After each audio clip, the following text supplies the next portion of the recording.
My best friend never thought I could get a boyfriend, now she's thirsting all over him and trying to get slammed. 24F, know I should be careful about calling someone my best friend in a post like this, but I don't know how else to refer to Jessie. 24F. Our parents are great friends, so we grew up together, and she kind of had my back in high school. Long story short, on the teenage food chain, she was on top, and I should be on the bottom. However, nobody messed with me because I was Jessie's friend. Jessie is one of those people who requires attention. I never minded, though, nobody is perfect, right? But now that I have my first real boyfriend, she doesn't know how to behave. Every time we are together, she is really handsy, always touching his arms, running her fingers through his hair, and complimenting him. Now, she has even started with the prank hitting on his behind, you know? I just feel really uncomfortable with it. Maybe it's normal, I mean, Jessie has a lot of guy friends, so maybe this is okay? My boyfriend never thought much of it either. She is super pretty, so maybe I'm just jealous? Anyway, yesterday something really threw me off. My boyfriend had to do some work, and I had a book thing, hobby related, so we decided to meet later at a friend's house. They were getting together to drink and so on. My boyfriend finishes work early and calls me, but I don't really need him to come over to the book thing, I know he doesn't like it, so I just tell him to go to the friend's house.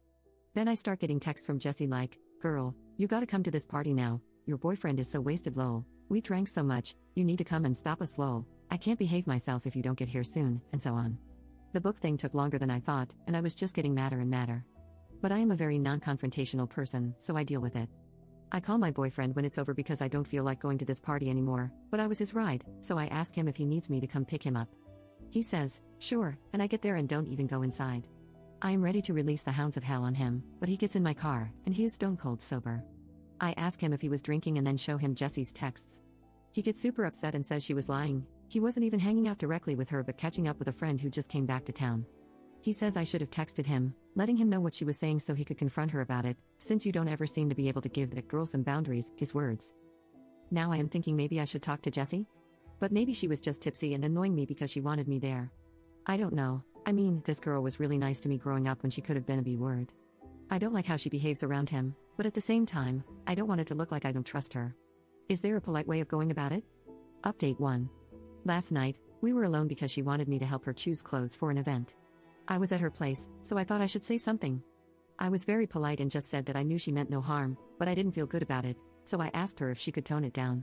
She didn't really say anything mean, but her attitude was a bit off, I think. She was looking at me in a scornful kind of way, and the way she smiled once I was done talking, it just felt weird. She didn't say anything else but okay, and we just moved on to choosing her clothes, and I left after. We were supposed to go get something to eat, but she said she was tired. I am not dumb, she was hurt. So I texted a common friend, more her friend than mine, and without getting into details, I just told him that I talked to Jess about something that was important to me but that I was afraid she may have gotten the wrong idea from it. The common friend said, look, I don't want to get involved, but you should watch it. I asked what he meant, he said, nothing, just watch it. A little while after that, he texts me back and says, changed my mind, I do want to get involved, and sends me a bunch of prints of texts going back and forth between him and Jessie. It basically starts with him asking her if the two of us had a fight because I was worried, and then just a non-stop stream of her being horrible. He was kind with his words, I don't mind him stepping in. She says I had a big mouth and was judging her behavior because I'm a prude who doesn't know how to be around guys. She claims she taught me everything I know about having a life and how dare I tell her what she can or cannot do, or how I should thank her for even having a boyfriend at all. The common friend actually called her out for being rude and no friend of mine. After the prince, he told me, I'm done with her, I give up, and you should watch it. He also said it was okay if I told her I had the prince. I didn't, though. I didn't know what to say. I mean, she is not 100% wrong, but even though I know that, it really hurts to read those.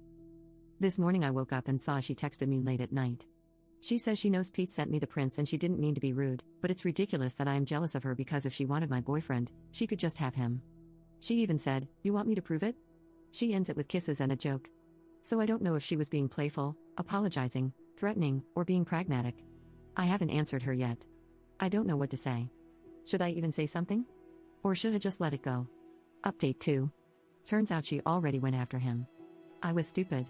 My boyfriend is already doing it with her. A friend convinced some other friends to send me prints of texts between themselves and either my boyfriend or Jessie, and they are pretty clear. I confronted my boyfriend, he looked lost, said he loves me, and it wasn't anything serious. He says Jessie kept throwing herself at him, teasing him, and he said he didn't like her. He said he just did it with her to see if she would move on and leave him alone, and that it only happened a couple of times.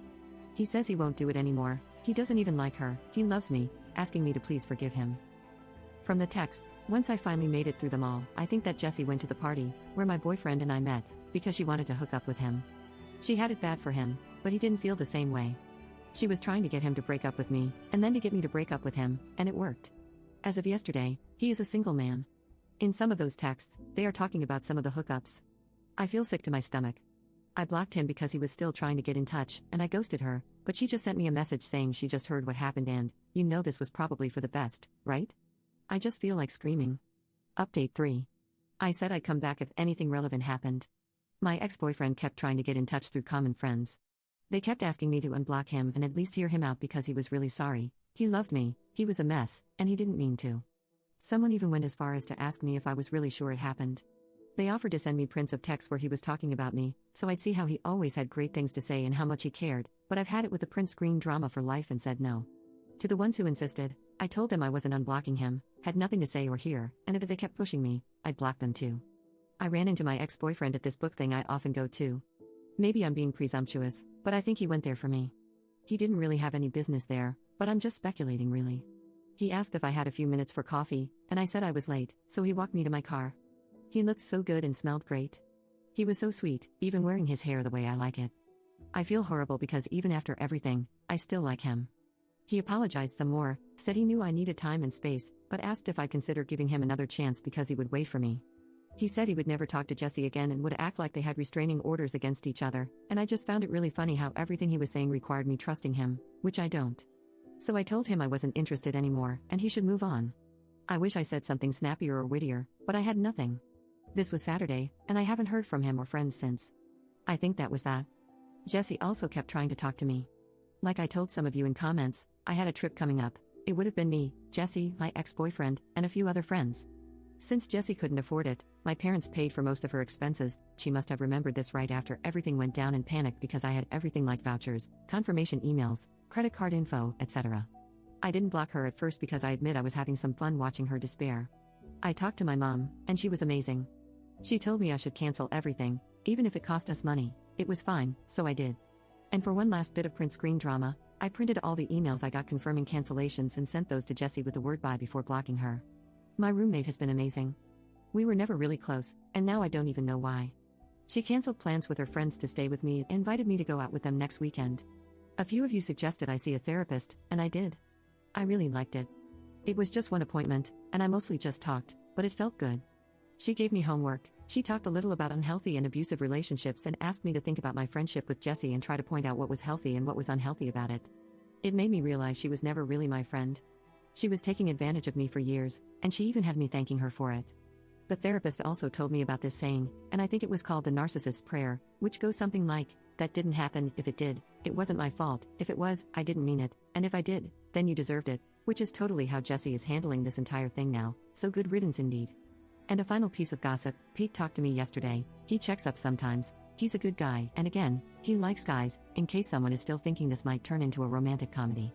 He said Jessie was super sure that since I broke things off, she and Dean would hook up right away, but apparently, he doesn't have the same plans, and that freaked her out over the weekend.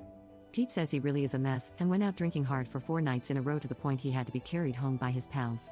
And yesterday, they all went out for lunch at this burger place. Jessie was going to run her fingers through his hair or something, and he just pushed her away and told her to stop and never touch him again. Great that now he manages to do that, huh? I guess, in the end, he really did like me in his sick way. The thing is, I don't want to be with someone who likes me in a sick way. I want to be with someone who likes me in a healthy way, and I think I deserve that. I'm also thinking about taking the money I got back from the trip to go somewhere else by myself, but haven't decided yet though. Anyway, this will be the final update on this, as it is unlikely that I will have anything new to add. Now, I think I just need time to heal and let go, you know.